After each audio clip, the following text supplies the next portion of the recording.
4টা মেয়ে ছিল আমার পার্লারে, অনেকগুলো ক্লায়েন্ট ছিল। ওরা আমার স্টাফরা হচ্ছে বিজি ছিল, যার কারণে আমি গিয়ে দরজাটা খুলি। দরজা খোলার সাথে সাথে ওনারা আমার উপর হামলা শুরু করে দেন। পরে আমি সুমিকে চিনতে পারছি, তারপর হচ্ছে যে নাইমাকে চিনতে পারছি, নাইমার আম্মু ছিল। আমার 3 জন স্টাফের উপর হামলা করা হয়েছে, আর ওরা আমাকে মানে জঘন্যভাবে নির্যাতন করছে ওই দিন।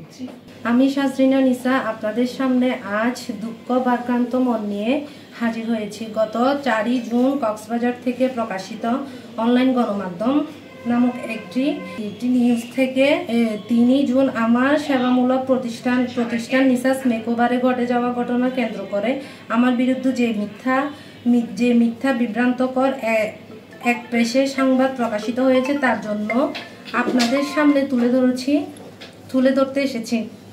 শুরুতেই আমি আপনাদের মাধ্যমে এই অপপ্রচার তীব্র নিন্দা এবং প্রতিবাদ জানাই। আমি একজন নারী উদ্যোক্তা। আমি প্রায় 5 বছর কক্সবাজার শহরে সুনামের সহিত পার্লার পরিচালনা করে আসতেছি। আমার প্রতিষ্ঠানে বেশ কয়েকজন নারী তাদের পরিবার একমাত্র উপার্জনকারী। গত 3 জুন আনুমানিক 3টা 30 মিনিটের দিকে তারামনিয়া ছাড়া আমার পরিচালিত প্রতিষ্ঠানে নিসাস মেকওভারে টেকপাড়ার মোহাম্মদ নূরের স্ত্রী কানিস ফাতেমা সুমি পূর্ব পরিকল্পিতভাবে সংঘবদ্ধ সন্ত্রাসীদের নিয়ে আমি এবং আমার প্রতিষ্ঠানের কর্মরত নারীদের উপর হামলা করে, অথচ প্রকৃত ঘটনার আড়াল করতে আমার উপর পরকীয়ার মতো জঘন্য মিথ্যা অপবাদ আনা হয়, যা সম্পূর্ণ মিথ্যা ও বিভ্রান্তকর। প্রকৃত ঘটনা হচ্ছে, সুমির স্বামী মোহাম্মদ নূর দীর্ঘদিন ধরে আমাকে প্রেমের প্রস্তাব দিয়ে আসছিল, যা আমি তার স্ত্রী সুমিকে মার্চে অবগত করেছিলাম, এবং আমি সবসময় তার এই অনৈতিক প্রস্তাব প্রত্যাখ্যান করেছি, এবং আমি একজন নারী হয়ে আরেকজন নারীর সংসার ভাঙার পক্ষে কখনোই ছিলাম না।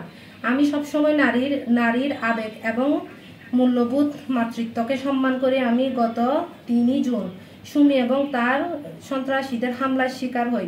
কক্সবাজার সদর হসপিটালে চিকিৎসা নিই এবং হামলাকারীদের বিরুদ্ধে আইনগত ব্যবস্থা চেষ্টা করি। দুঃখজনকভাবে সত্য যে কিছু কুচক্রকর মহল দেশের নারী উদ্যোক্তাদের অগ্রযাত্রা থামিয়ে দিতে এবং সম্মান ক্ষুণ্ণ করতে চেষ্টা চালিয়ে যাচ্ছে। তারই অংশ হিসাবে তারা আমার এবং আমার পরিবারের সম্মান ক্ষুণ্ণ করতে অপচেষ্টা চালিয়ে যাচ্ছে।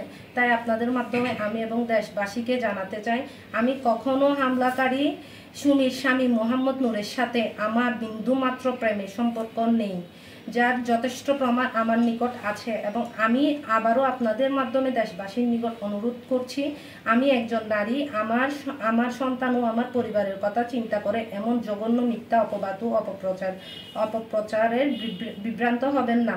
হচ্ছে 4টা মেয়ে ছিল আমার পার্লারে, অনেকগুলো ক্লায়েন্ট ছিল। ওরা আমার স্টাফরা হচ্ছে বিজি ছিল, যার কারণে আমি গিয়ে দরজাটা খুলি। দরজা খোলার সাথে সাথে ওনারা আমার উপর হামলা শুরু করে দেন। তাদেরকে আপনি চিনতে পেরেছেন কিনা? না, ওনারা ঢুকে মাত্র আসলে আমি চিনার যতটুকু সুযোগ আমার হয়ে ওঠে নাই। পরে আমি সুমিকে চিনতে পারছি, তারপর হচ্ছে যে নাইমাকে চিনতে পারছি, নাইমার আম্মু ছিল।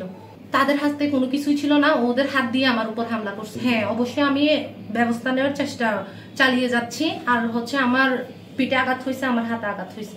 আমার 3 জন স্টাফের উপর হামলা করা হয়েছে, আর ওরা আমাকে মানে জঘন্যভাবে নির্যাতন করছে ওই দিন। এখন হচ্ছে উনি যখন আসছে, উনি আমার উপর হামলা করার পর যখন বের হয়ে যেতে চাচ্ছে বারবার, আমি তারপর দরজা লক করে আটকাই ফেলি সবাইকে। দেন আমি দরজার সামনে দাঁড়িয়ে থাকার পর ওনারা বারবার আমার উপর মানে হামলা চালাচ্ছে, ওনারা বের হয়ে যাবে। তারপর আমি কি করছি, 999-এ ফোন দিছি। ফোন দেওয়ার পর আমি আবার আমার ফ্যামিলি থেকে শুরু করে আমার যারা আত্মীয় স্বজন আসে সবাইকে ফোন দিয়ে আমি ওখানে ডাকছি। দেন 999 থেকে পুলিশ এসে ওনাদেরকে বের করে নিয়ে গেছে। আমার পার্লারে হচ্ছে যে আপনার মিশিং জাতীয় যা ছিল, ওখানে আমার 2টা মিশিং ওনারা ভেঙে ফেলছে। কি পরিমাণ বলতে আমার আনুমানিক আমার একটা মিশিং এর প্রাইসও আপনার 1,20,000 করে, আর একটা মিশিং আছে আপনার 80,000 টাকা। আর ওই দিন হচ্ছে আমাকে যখন ওনারা মারধর করতেছিল, আমার গলার মধ্যে চেইন ছিল, আমার হাতের মধ্যে চেইন ছিল, বলে ওনারা নিয়ে 4-5 জন ছিল। আমরা তখন কাজ করতেছি, আমাদের হচ্ছে যে প্রায় 7 থেকে 8 জন মতো ক্লায়েন্ট ছিল। তো আমরা কাজ করতেছি, আপু সামনে ছিল, সামনেও আমাদের ক্লায়েন্ট ছিল। আপু সামনে ক্লায়েন্টকে সার্ভিস দিচ্ছে। তারপর হচ্ছে যে ওনারা হুট করে ঢুকে গেছে, আমরা জানি না জানার পরে আফুকে মারধর করতেছে। তো আফু বলতেছে যে দেখো ওনারা কারা, আমাকে মারতেছে। তো আমরা এসে দেখতেছি মানে আফুকে ছাড়াইতে পারতেছি না। তারপর ওনারা বলতেছে যে তোরা কেন এখানে আসছস বলে আমাদেরকেও মানে মারছে। ওনাকে আমি দেখি নাই, কিন্তু জাস্ট উনি বলছে যে আমি নূরের ওয়াইফ এরকম বলছে, মানে আমি ওনাকে চিনতে পারছি। এখন আমরা আমাদের সঠিক বিচার চাই আর কি।